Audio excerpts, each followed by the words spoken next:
Shalom, apa kabar Anda semua? Saya percaya bahwa setiap kita tetap berada dalam perlindungan Tuhan. Ada banyak hal sekarang ini yang membuat hidup kita terancam.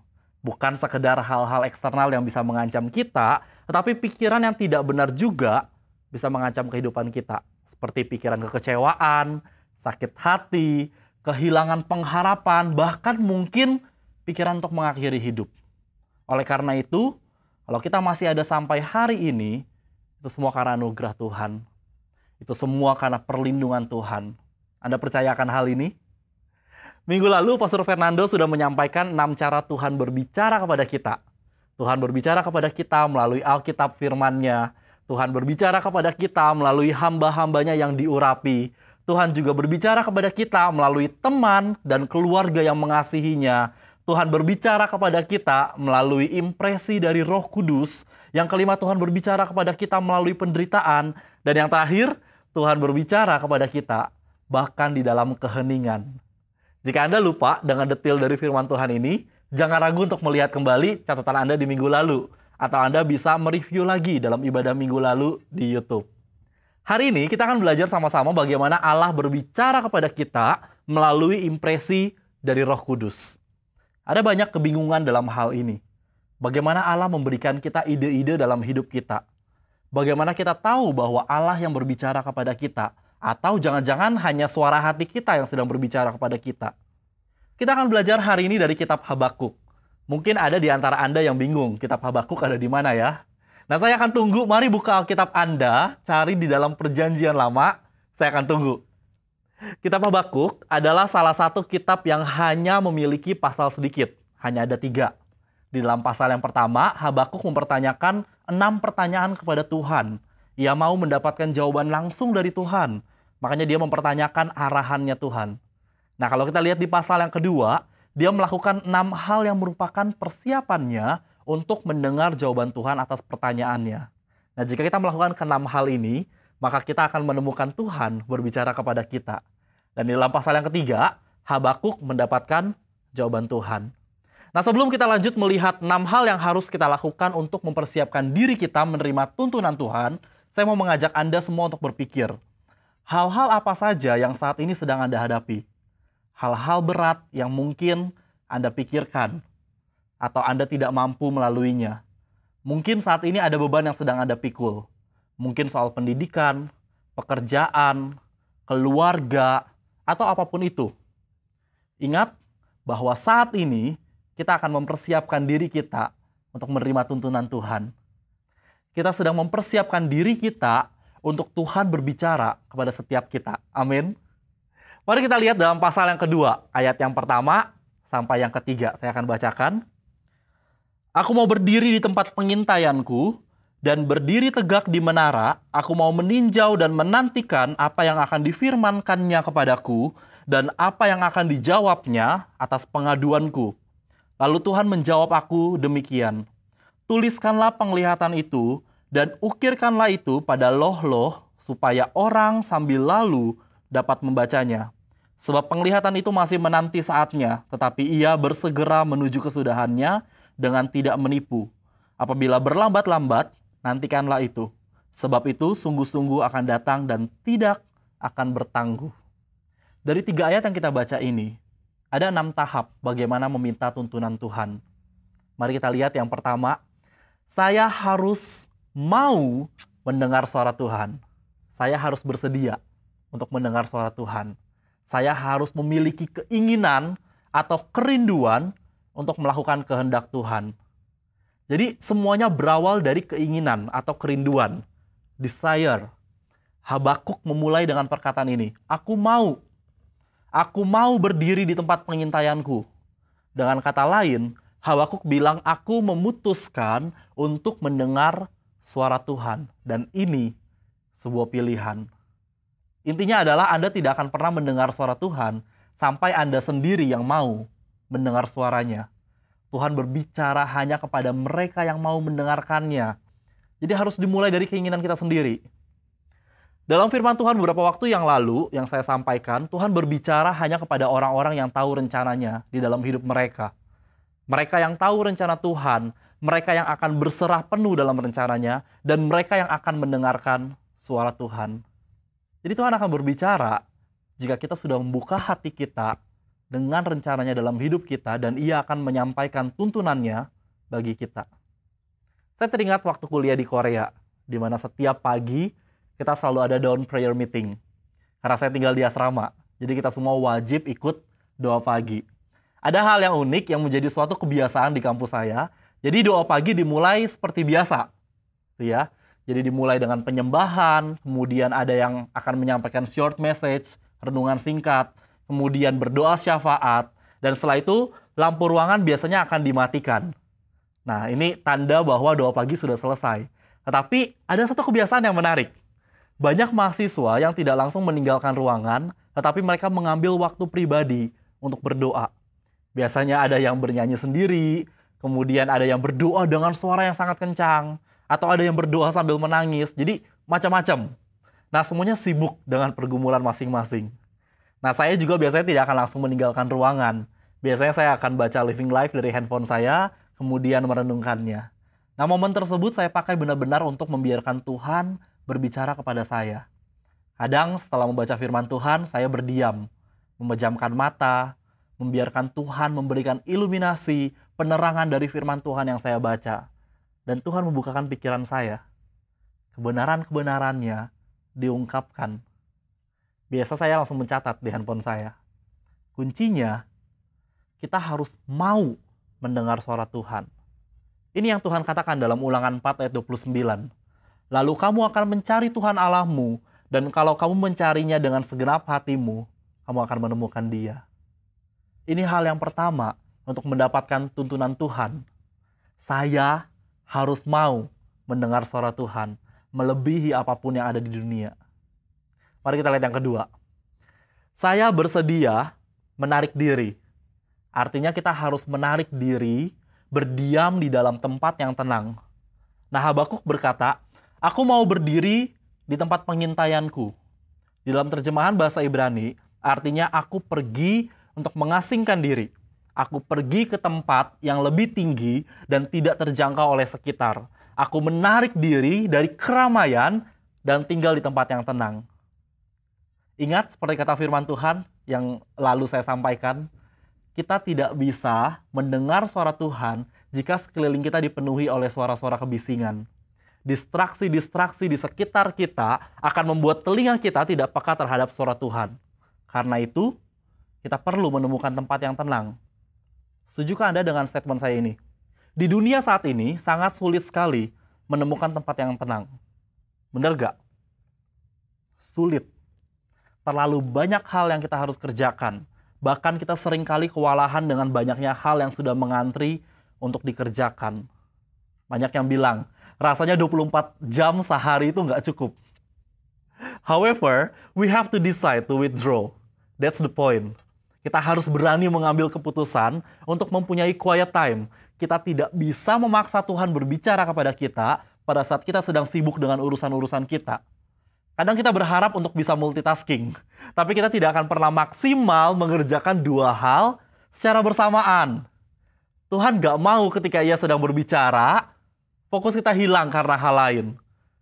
Terus kemudian kita bisa bilang ke Tuhan, apa tadi Tuhan? Sorry tadi saya lagi ngerjain tesis. Atau bilang, Tuhan sorry, tadi saya harus berdoa buat siapa ya? Tuhan gak akan berbicara kepada kita kalau kita tidak siap menerima pesannya. Tuhan Yesus sendiri memberikan teladan kepada kita. Lukas 5 ayat yang ke-16 katakan, tetapi Ia sering mengasingkan diri ke padang gurun untuk berdoa. Nah, kata sering di sini mengindikasikan bahwa Yesus beberapa kali pergi mengasingkan diri untuk mendengar suara Tuhan. Ya, memang Dia sendiri Tuhan, tetapi Dia tahu bahwa Ia memerlukannya. Yesus memberikan pesannya yang lebih spesifik di dalam Matius 6 ayat yang ke-6. Tetapi jika engkau berdoa, masuklah ke dalam kamarmu, tutuplah pintu dan berdoalah kepada Bapamu yang ada di tempat tersembunyi, maka Bapamu yang melihat yang tersembunyi akan membalasnya kepadamu. Kita lihat yang ketiga. Saya bersedia menunggu. Tadi yang pertama, saya mau mendengar suara Tuhan. Saya menarik diri ke tempat yang tenang untuk bisa mendengar suara Tuhan. Lalu, saya menunggu. Saya menenangkan pikiran dan emosi saya untuk mendengar suaranya. Habakuk 2 ayat yang pertama tadi katakan, aku mau meninjau dan menantikan apa yang akan difirmankannya kepadaku. Dalam terjemahan lain artinya saya mau menunggu. Saya tidak akan bergerak kemanapun sampai Tuhan berbicara. Nah, mengapa ini sangat penting? Karena terburu-buru membuat doa-doa kita menjadi mati. Tuhan, terima kasih untuk kebaikan-Mu. Dan saya hanya punya waktu singkat nih Tuhan. 2 menit aja yang tersisa. Ayo bicara Tuhan sama saya. Kalau kita ngomong kayak gitu, He's not going to tell anything to you. Segala sesuatu di dunia ini berusaha menjauhkan kita dari suara Tuhan. Terlebih si iblis. Dia nggak mau Anda dan saya berdoa kepada Tuhan. Dia nggak mau Anda mendengar suara Tuhan. Dia akan menggunakan berbagai cara untuk menjauhkan Anda dari Tuhan. Hati-hati akan hal ini. Saya bersyukur untuk keberadaan orang-orang yang menggunakan media sosial mereka dengan sangat bijak. Seperti di salah satu media sosial yang menyediakan fasilitas seperti podcast. Ada orang-orang yang membangun komunitas doa pagi bersama. Jadi setiap pagi saya juga bergabung. Mereka bukan dari latar belakang gereja yang sama, tetapi mereka bersekutu, berdoa, mereka membaca firman Tuhan, bahkan mereka sharing bersama, mereka bersyafaat bersama jika di antara mereka ada yang sedang mengalami pergumulan, mereka saling menguatkan, dan mereka tahu bagaimana menggunakan media sosial untuk tetap membangun spiritual mereka. Nah, ada banyak orang yang nggak bisa menggunakan media sosial mereka dengan benar. Mereka mulai kecanduan sampai menjauhkan hubungan mereka dengan Tuhan. Ini jadi pertanyaan buat kita. Ada berbagai cara yang dunia lakukan untuk menjauhkan kita dari Tuhan. Tapi prinsip hidup kita yang benar tidak akan membuat kita terkecoh. Bahkan kita bisa menggunakan tools tersebut untuk tetap membangun hubungan kita dengan Tuhan. Berikan waktu yang terbaik untuk Anda mendengarkan suara Tuhan dan tunggu sampai Tuhan berbicara kepada Anda. Mazmur 46 ayat 10, diamlah dan ketahuilah bahwa akulah Allah. Be still, tetap tenang, nantikan tuntunan Tuhan dalam hidup kita. Lalu apa yang kita lakukan pada saat menunggu? Kita perlu menunggu dengan tenang. Mazmur 62 ayat yang kelima, hanya pada Allah saja kiranya aku tenang, sebab daripadanya lah harapanku. Kemudian kita harus menunggu dengan sabar. Mazmur 37 ayat yang ketujuh, berdiam dirilah di hadapan Tuhan dan bersabarlah menantikan Dia. Ketika kita bisa tenang, kita juga bisa bersabar pada saat menunggu. Yang ketiga, menunggu dengan ekspektasi. Mazmur 105 ayat yang kelima katakan, ingatlah perbuatan-perbuatan ajaib yang dilakukannya. Ini adalah faktor iman kita. Seberapa iman kita percaya dengan pertolongan Tuhan yang akan membuat kita bisa sabar menunggunya. Kita perlu sadar bahwa waktu Tuhan adalah waktu yang terbaik untuk kita. Waktu Tuhan menolong dan menjawab doa kita adalah waktu yang tepat bagi kita. Jadi kita harus belajar untuk menunggu. Mari kita lihat yang keempat. Saya menyaksikan dan membiarkan Tuhan memberikan gambaran mental kita. Mari kita lihat kembali ke Habakuk 2 ayat yang pertama. Dikatakan, aku mau meninjau dan menantikan apa yang akan difirmankannya kepadaku. Perhatikan ayat ini. Habakuk mengatakan, aku mau meninjau. Atau bisa dikatakan seperti ini. Aku mau melihat. Jadi apa yang dimaksudkan dengan melihat apa yang Tuhan katakan? Ini sangat penting. Terkadang suara Tuhan bentuknya visual, dapat dilihat. Terkadang Tuhan berbicara kepada kita dalam bentuk gambaran mental di pikiran kita. Contohnya, ketika kita sedang membaca Alkitab, Tuhan memberikan penerangan akan firman Tuhan tersebut yang digambarkan dalam pikiran kita menjadi ide-ide yang dapat kita pahami. Mungkin terkadang kita membaca sebuah ayat yang rasanya sulit sekali dimengerti. Apa yang Tuhan maksudkan dalam ayat ini? Lalu Tuhan akan menggambarkan arti dari firman Tuhan tersebut dalam pikiran kita. Nah, ini yang dimaksudkan Habakuk bahwa ia dengan tekun meninjau, menantikan, dan melihat suara Tuhan. Mazmur 119 ayat yang ke-18 katakan, bukalah mataku supaya aku melihat hal-hal ajaib dari Taurat-Mu. Mari kita lihat yang kelima. Saya mencatat, menyimpan setiap ide-ide yang saya terima. Habakuk 2 ayat yang kedua katakan, lalu Tuhan menjawab aku demikian, tuliskanlah penglihatan itu. Nah, karena Habakuk menuliskan, maka kita bisa membaca kitab ini. Ini intinya, Habakuk bertanya kepada Tuhan, Tuhan menjawab pertanyaan Habakuk, lalu Habakuk menuliskan jawaban Tuhan. Ketika kita membaca firman Tuhan atau mungkin mendengarkan khotbah, Tuhan berbicara kepada setiap kita dengan intensi masing-masing kita. Mungkin firman Tuhan yang kita baca atau kita dengar sama dengan orang yang ada di sebelah kita. Tetapi intensi Tuhan berbeda dengan masing-masing kita. Tuhan sedang berbicara kepada kita secara pribadi. That's why kita perlu mencatat apa yang Tuhan sedang bicarakan kepada kita. Ini yang menjadi reminder untuk setiap kita. Sebagai contoh, pada saat kita sedang membaca Living Life, masing-masing kita membaca pada pasal atau perikop yang sama, tetapi penerangan Tuhan terhadap kita bisa berbeda. Karena Tuhan berbicara kepada setiap kita secara pribadi. Kita bisa membuat catatan di dalam buku Living Life, karena memang itu tujuannya. Jadi buku Living Life bisa menjadi jurnal pribadi kita yang berisikan catatan kita dari setiap ide-ide yang Tuhan kasih ke kita. Nah, mencatat firman Tuhan adalah suatu kebiasaan yang sangat baik dalam membangun spiritual kita. Dan kebiasaan baik ini juga dapat menjadi legasi untuk generasi selanjutnya. Mungkin pada masa dulu, banyak orang tua kita yang membawa buku khusus untuk mencatat firman Tuhan pada saat ke gereja. Atau biasanya Alkitab fisik dipenuhi coretan-coretan atau highlight pada ayat-ayat yang mau diingat. Nah, lalu bagaimana dengan masa kini? Mungkin udah jarang kita lihat orang yang bawa Alkitab fisik. Karena banyak yang menggunakan aplikasi Alkitab di gadget mereka. Nah, jangan hilangkan kebiasaan mencatat. Karena kita bisa catat juga dalam notes di gadget kita. Mungkin di waktu-waktu yang akan datang, ketika kita melihat lagi catatan kita, ada kekuatan baru yang Tuhan berikan bagi spiritual kita. Dan mungkin bukan hanya kita saja yang diberkati, tetapi orang lain yang mungkin membacanya juga akan diberkati. Nah, sekarang saya mau kasih challenge untuk Anda semua, terutama Anda yang mempunyai media sosial. Ayo posting firman Tuhan yang memberkati Anda hari itu. Atau penerangan akan firman Tuhan tersebut yang Anda dapatkan, bagikan di media sosial Anda. Percaya bahwa bukan saja Anda yang diberkati, tetapi orang lain yang melihatnya juga akan diberkati. Amin. Mari kita lihat yang terakhir. Bagaimana meminta tuntunan Tuhan. Yang terakhir adalah saya menyembah Tuhan. Saya menyembah, saya bersyukur karena Tuhan sudah berbicara kepada saya. Ini adalah respon natural dari mendengar suara Tuhan. Habakuk berkata dalam pasal 3 ayat yang kedua, "Ya Tuhan, sekarang hamba telah mendengar tentang perbuatanmu serta penjelasanmu, dan hamba menyembah Engkau dengan takut dan hormat." Respon Tuhan yang kita terima membuat kita semakin mengasihinya. Dan penyembahan adalah bentuk dari rasa kasih kita kepada Tuhan. Kita tidak bisa mendengar suara Tuhan kalau kita tidak mengenalnya.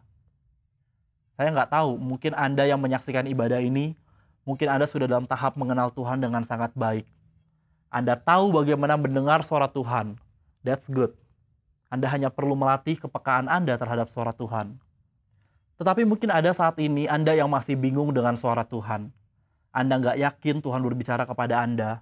Anda nggak tahu seperti apa suara Tuhan. You need to know about Him before you recognize His voice. Dan untuk mengenalnya lebih dekat, kita perlu berbicara kepadanya. Katakan di dalam doamu, Tuhan aku rindu mengenalmu lebih dekat. Tuhan aku rindu mengenal suaramu. Tuhan aku menantikan suaramu. Aku menantikan tuntunanmu Tuhan. Mari kita berdoa. Terima kasih Tuhan, kalau Engkau begitu baik dalam kehidupan kami Tuhan. Kalau Engkau begitu mengasihi setiap kami Tuhan. Engkau mau mengenal setiap kami Tuhan. Engkau mengasihi kami. Kami bersyukur Tuhan bahwa kami diberi kesempatan untuk mendengar suara-Mu Tuhan dalam kehidupan kami. Mari berbicara Tuhan. Mari tuntun kami. Pimpin kami Tuhan untuk boleh menjalani hari-hari kami. Karena kami mau serahkan Tuhan seluruh kehidupan kami ke dalam tangan-Mu Yesus. Kami bersyukur Tuhan. Kami bersyukur. Biar firman Tuhan ini boleh tertanam dalam hati kami. Kami boleh ingat, kami boleh terapkan, kami boleh taruh dalam hati kami, dan menjadi buah-buah yang baik dalam kehidupan kami.